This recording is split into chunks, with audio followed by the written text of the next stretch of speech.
Okay, ladies and germs. I wasn't initially going to do a recording of this, but my brother already saw it, and he said, "I ain't telling you what's in it," or something along the lines. And he's like, no matter how much I beg or plead, yada yada yada. So what's happening here? Last I checked, we're not getting any information on additional fighters, but what's going on? Alright. Let's not waste any time. Hello everyone, this is Masahiro Sakurai from Sora Limited. The Super Smash Bros. Ultimate game was recently honored with 5 awards at this year's Japan Game Awards. 5, huh? It's received a great many awards on top of that as well. Each award is very meaningful to me, so I would like to take the opportunity to extend my thanks to all those who have voted and to all those who have supported us. Thank you so much. Without further ado, let's begin the presentation. First, we'll start with what the Neo Geo is. It refers to a 1990 video game with tracks in arcades and at home, as well as to the name of the system itself. In 1990, the equivalent to the Super NES had only just released in Japan, so if you wanted to play arcade games at home before then, the only option was to play the less polished ports on the Nintendo Entertainment System. However, with the Neo Geo system, you could play the arcade versions of games at home with no drop in quality. Fascinating. 1990 was right around the year that I started working for a game company. Back then, Japan had rental services for arcade games. In other words, you could go to a rental store, rent an arcade game, take it home, and play it. After that, they were sold for home use, but a single game would cost about 30,000 yen. That's expensive. That's a yen, right? If Dollars? you think about it, compared to playing a game in the arcade 300 times at 100 yen per play, you're getting your money's worth. At the time, some people actually thought this was cheap. You guys are funny. I mean, there really are people who played games in the Super Smash Bros. Series 1,000 or even 10,000 times. Anyway, the MBS, as it was called then, was sold in various places, and for an arcade machine, it wasn't all that expensive. You could also get them on lease. That's why you'd end up seeing lots of candy stores having a metal slug cabinet. The home version of the Neo Geo came with this controller. Can you see? It has 4 buttons. And this is the actual console itself. Here's the reset button, and here you slot in the big game cartridges. This is the Neo Geo. Just kidding. SNK. Actually, this is the Neo Geo X, the portable version that was released afterward. Oh. You could also insert it into this docking station and play it as a home console. Beat Nintendo Switch to it. A portable, multi-purpose console. Updated iterations of past systems are emblematic of the Neo Geo. Next, let's talk about what Fatal Fury there's music from Fatal Fury 2. It released in 1991, the same year as Street Fighter 2, but this one came later. It launched after Street Fighter 2. Like many of the other fighters, Fatal Fury was often regarded as a title that was developed to capitalize on the popularity of Street Fighter 2, but that's not really the case. Actually, both Street Fighter 2 and Fatal Fury were developed using the original Street Fighter as a foundation. In fact, the development of Fatal Fury was started by one of the planners of Street Fighter. Did I just hear you say, wow? This one is also a multiplayer-focused fighting game. In this story, someone named Jeff Bogard is killed by Geese Howard. Geese Howard starts up a fighting tournament in Southtown, which he runs. To avenge his father's death, Terry enters the tournament, which is known as King of Fighters. I mentioned the term King of Fighters, something you may have heard before. Yes, there's actually a popular series called The King of Fighters, and that series was named after the fighting tournament within the world of Fatal Fury. Of course. And Terry Bogard, who is the protagonist of Fatal Fury, also appears in all the games in the King of Fighters series as one of the main characters. If you want to play a game from either the Fatal Fury series or the King of Fighters series, many of them are available now on Nintendo Switch as part of the Arcade Archive series. You may not know which one to play first, but my recommendations from the Fatal Fury series would be Fatal Fury Special. Oh, that title. From the King of Fighters series, my recommendation would be the King of Fighters 95. Oh. But if you want to play a fighting game with all sorts of strategic elements, then I recommend the King of Fighters 98. Next, I'll give you some insight on Terry Bogard. Actually, this video was recorded about 1 month prior to its release. Okay. That's because we need to translate and edit videos like this one, and that takes time. The game footage you see here is not from the final production ROM, so please understand that there may be some elements that differ from the final game. Since we have the opportunity, I want to talk about Terry using a lot of SNK lingo, meaning in this discussion the younger generations may feel a little out of the loop. Oh, are you okay? But there's nothing to worry about. When we released the original Nintendo 64 version of Super Smash Bros., I was often asked, who is Samus? Whether or not the character is fun to play as is more important than whether the character is new or old, or whether the character is recognizable to everyone. Right. I want to make sure I present Terry to you in such So a way even if Doom gets in Smash, we're going to look for how fun it is to play. But we're not going to know now, are we? As part of Challenger? Yeah, you're going to repeat this. This is Terry Bogard in Super Smash Bros. Ultimate.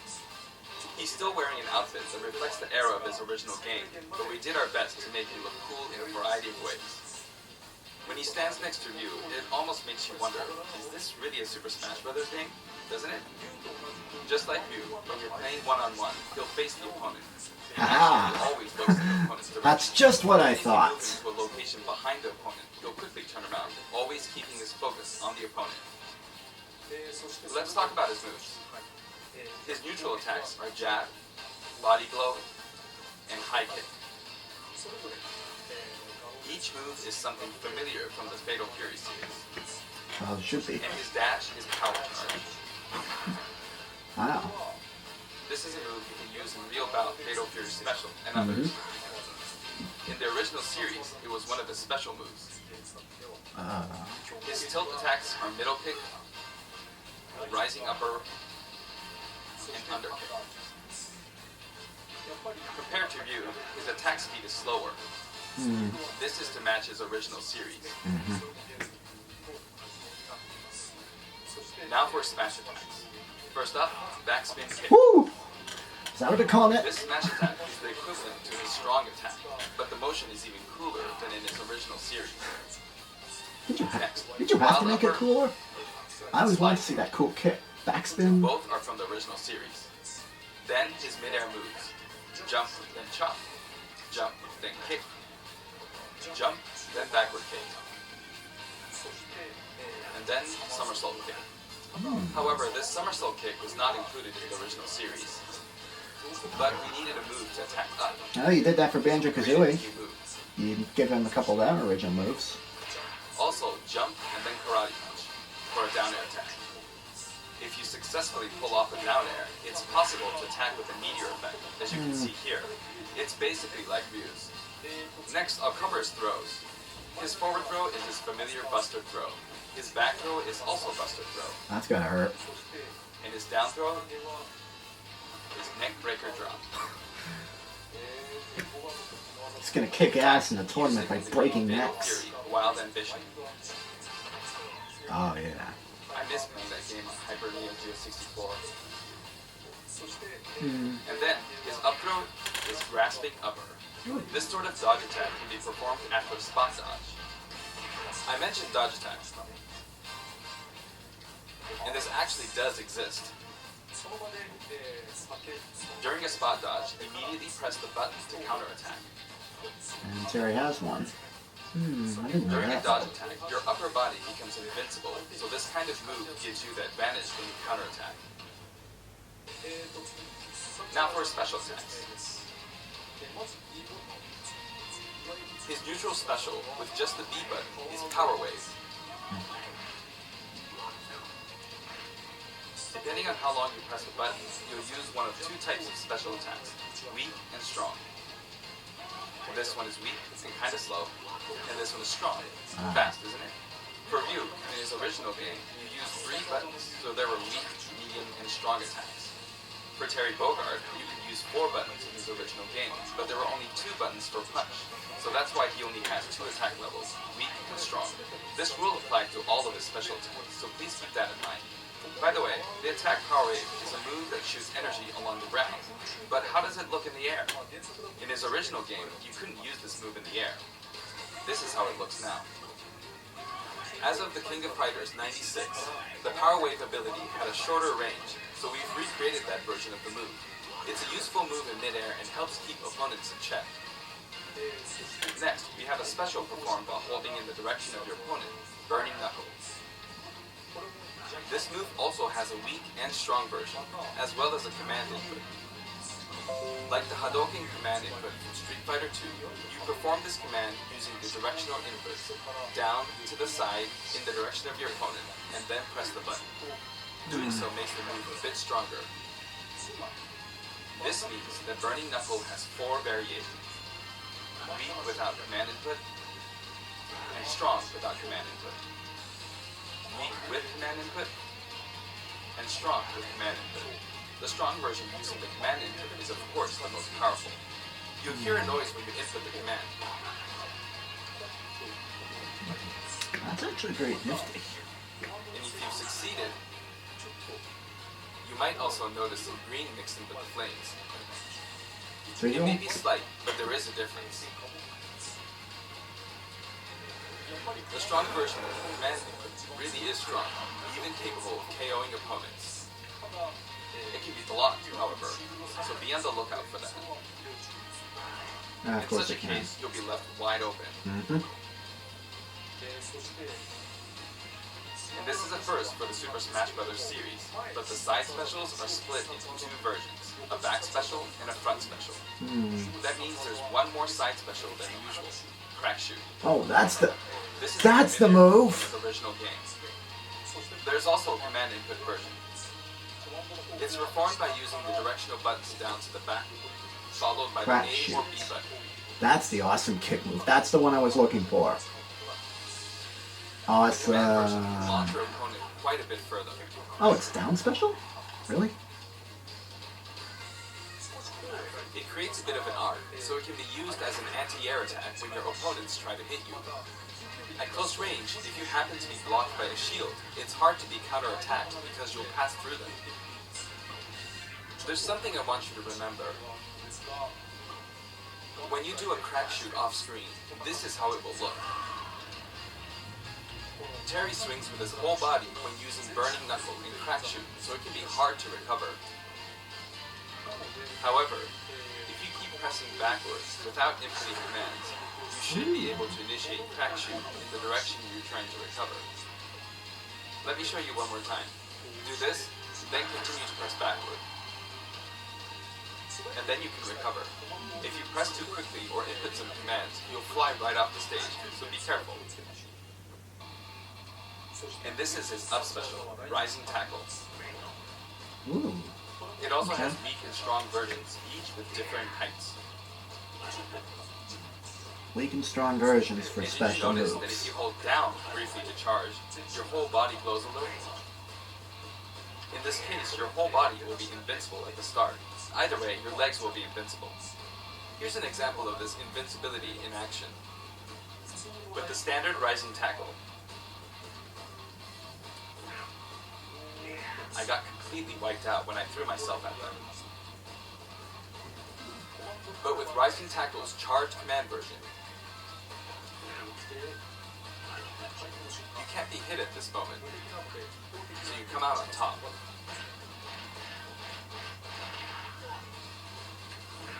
You can of course use Rising Tackle as a recovery as well.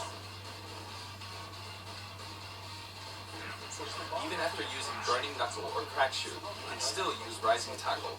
Yeah, should have sat for This is also very Banjo-Kazooie. helpful when you're trying to recover, so please keep that in mind.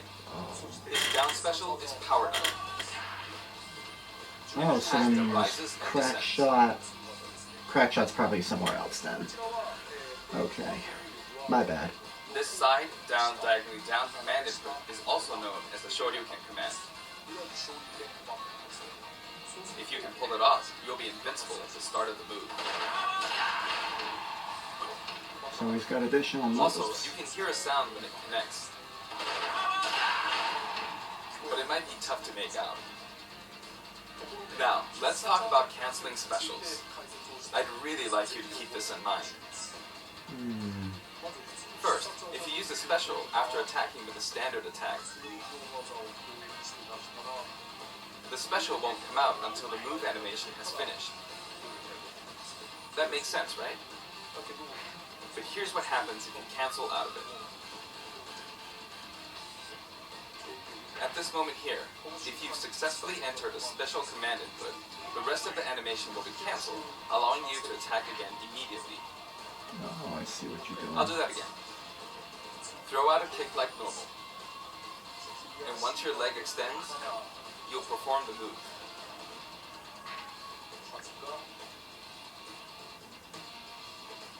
Set it up so that when you attack, you can go straight into a special. This will increase your offensive options.